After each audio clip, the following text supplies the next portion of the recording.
फतेहपुर जिले के ITI road स्थित प्रतिष्ठित डॉक्टर वीरेंद्र स्वरूप पब्लिक स्कूल को आधिकारिक मान्यता मिलने पर विद्यालय के डायरेक्टर संजीव कुमार पटेल ने मीडिया से रूबरू होते हुए खुशी जाहिर की। इस बड़ी उपलब्धि से विद्यालय परिवार और स्थानीय अभिभावकों में खुशी की लहर है। इस खास मौके पर स्कूल प्रबंधन ने एक प्रेस वार्ता का आयोजन कर अपनी भविष्य की योजनाओं और विद्यालय की खासियतों को साझा किया। प्रेस वार्ता के मुख्य बिंदु और खास बातें ये रहीं कि अभिभावकों को बड़ी राहत। बुकलेस कॉन्सेप्ट विद्यालय के डायरेक्टर संजीव कुमार पटेल और प्रधानाचार्य सीमा वाजपेयी ने बताया कि ये फतेहपुर का पहला बुकलेस कॉन्सेप्ट आधारित स्कूल है। यहाँ विद्यार्थियों को हर साल सारा स्टडी मटेरियल स्कूल में ही उपलब्ध कराया जाता है, जिसके लिए अभिभावकों से कोई अतिरिक्त शुल्क नहीं लिया जाता।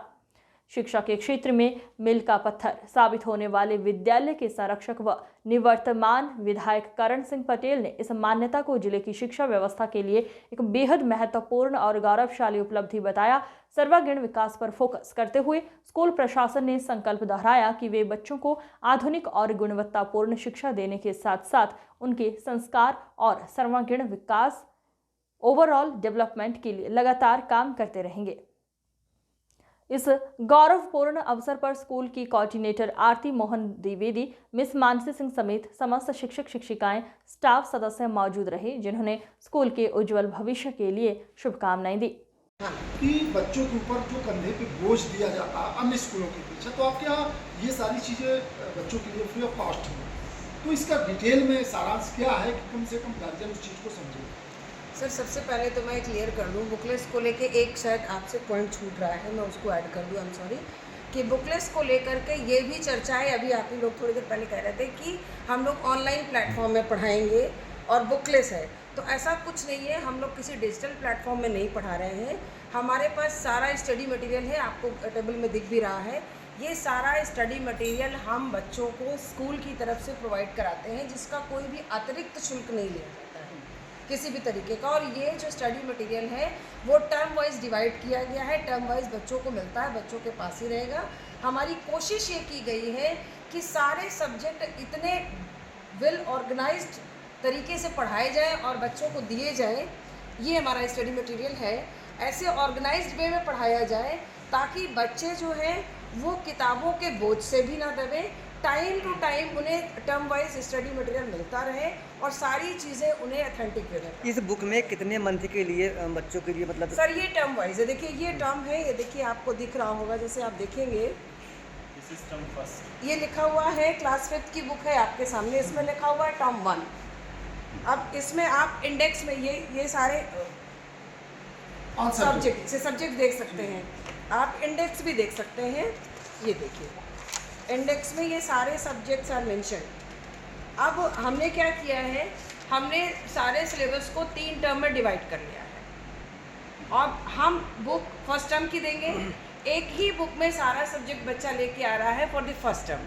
जैसे ही फर्स्ट टर्म के एग्ज़ाम हो जाएंगे ये बुक बच्चे के पास रखी रहेगी, बच्चे को सेकेंड टर्म की बुक मिल जाएगी, उसमें सेकेंड टर्म का सारा। अब ये देखिए आपको मैं एक और चीज़ क्लियर कर दूँ, ये आपको दिख रहा होगा इंग्लिश के 5 चैप्टर्स हैं। मीन्स जो इंग्लिश की बुक रही होगी उसमें 15 चैप्टर्स रहे होंगे, 15 चैप्टर्स रहे होंगे, उनको हमने 3 पार्ट में डिवाइड कर दिया। इससे क्या है ना कि जो बच्चों का एक प्रेशर है, जो आप ही लोग कहते हैं मासूम कंधों में बोझ, उसको हल्का करने की कोशिश है। लेकिन ऐसा बिल्कुल नहीं है कि बिना किताबों के या बिना स्टडी मटेरियल की पढ़ाई हो रही है। लोगों में चर्चा का विषय है कि जैसे कि एक बुक से कैसे बच्चों का भविष्य बन सकता है। नहीं, एक बुक नहीं है ना सर, सारे सब्जेक्ट है, कई मल्टी बुक्स है, मैंने बताया तो मल्टी बुक्स है। क्या सभी बच्चों को प्रोवाइड किया है? यस, सभी बच्चों को। और ये हमारी पॉलिसी में है, ये हमारा कोई ऑफर नहीं है, ये हमारी कोई स्कॉलरशिप नहीं है कि हमने आज दिया कल बंद कर देंगे। बच्चों से कोई शुल्क भी लिया जाएगा इस एक वन बुक का? बिल्कुल नहीं, किसी भी बुक का नहीं, वन बुक नहीं, बुक पूरा स्टडी मटेरियल पूरे साल का हम दे रहे हैं ना टर्म वाइज, कोई शुल्क नहीं है। लाया है कि क्या सिलेबस पूरा हो जाएगा? आप लोग को मैं बता देना चाह रहा हूँ कि यहाँ के शिक्षक और प्रधानाचार्य भी इतना मेहनत किए कि टोटल वर्ष के सिलेबस को 3 भागों में बांट दिया। उन 3 भागों में बांटने का जो औचित्य मैं समझ रहा हूँ बच्चे के कंधे पर बोझा कम पड़े। जी। जितना सिलेबस टर्म वाइज इन्होंने बनाया है वो पूरे वर्ष का 3 भागों में बांटा है। एक भाग 3-3 महीने का है। उतने में ये पूरा सिलेबस पूरा हो जाएगा। हर क्लास का कोई भी शिक्षा में कोई भी पाठ्यक्रम में कमी नहीं आएगी। सर, इस विद्यालय के खोलने का मेन मकसद क्या था आपका? विद्यालय खोलने का मेन मकसद जो हमारे देश की, जो हमारी परंपरा की, जो हमारी संस्कृति का उद्देश्य है कि गरीब से गरीब बच्चे को बिना बोझ के, बिना उसके अभिभावकों को किसी कठिनाई के अच्छी उच्च स्तरीय शिक्षा दी जाए, जिससे बच्चे का विकास हो, हमारे देश का विकास हो और विश्व में अपना स्थान स्थापित हो। ये तो शिक्षा का सबसे प्रमुख जो यहाँ का मुद्दा रहा, वो अभिभावकों को बोझा कम, पैसे का बोझा कम और बच्चों को के पीठ में बोझा कम, ये उद्देश्य करके सबसे बड़ी बात यह है कि अभिभावक के जेब में फीस को लेकर सबसे बड़ा बर्डन चल रहा है इस समय।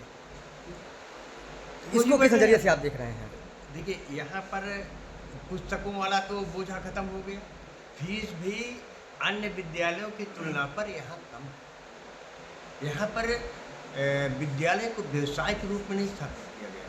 ये विद्यालय क्योंकि गरीब परिवार है, कहीं ना कहीं वो अच्छी शिक्षा चाहता है, लेकिन फीस की वजह से वो अच्छी शिक्षा अपने बच्चों को दे नहीं पाता। उन्हीं के लिए ये व्यवस्था की गई है। गरीब से गरीब व्यक्ति से लेके बहुत उच्च स्तरीय व्यक्ति तक के बच्चों के लिए यहाँ पर व्यवस्था की गई। सर, जिस तरह से कमीशनखोरी की जड़ खत्म की जा रही, तो विरोधी तो बहुत उत्पन्न होंगे ना अन्य स्कूल वाले। जब तक विरोधी उत्पन्न नहीं होंगे तब तक आप प्रोग्रेस कैसे कर पाएंगे? विरोधी होना मस्ट है। विरोधी जो है, कहीं कहीं पर लोग प्रतिद्वंदिता दूसरे प्रकार की कर लेते हैं।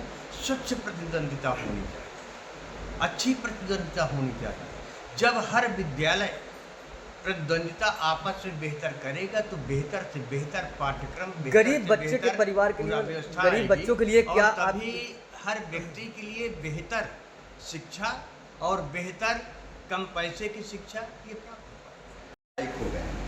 आपने बिल्कुल धारा ही बदल दिया है। लोग कमाने के लिए विद्यालय खोलते हैं। आपका क्या उद्देश्य रहा है? क्योंकि किताबों को तो लेकर के बिल्कुल काम समाप्त हो गया, जो कमीशन का हमेशा तमाम स्कूल वालों पर लगता था आरोप कि कमीशन के बल पे भारी भरकम कमीशन लेते हैं ये लोग।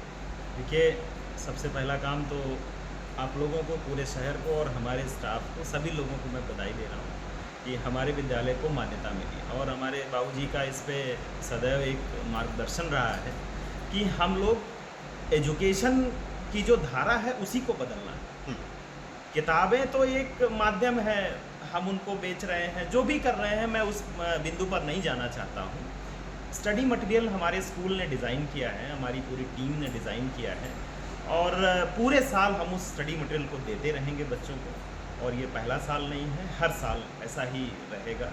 सभी बच्चों को स्टडी मटेरियल हमारे स्कूल की तरफ से मिलता रहेगा।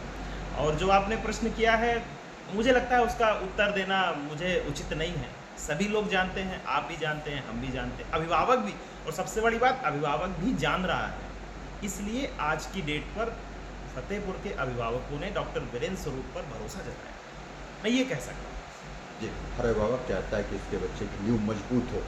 अभिभावक संतुष्ट है पूरी तरीके से? अभिभावक पूरी तरीके से संतुष्ट है।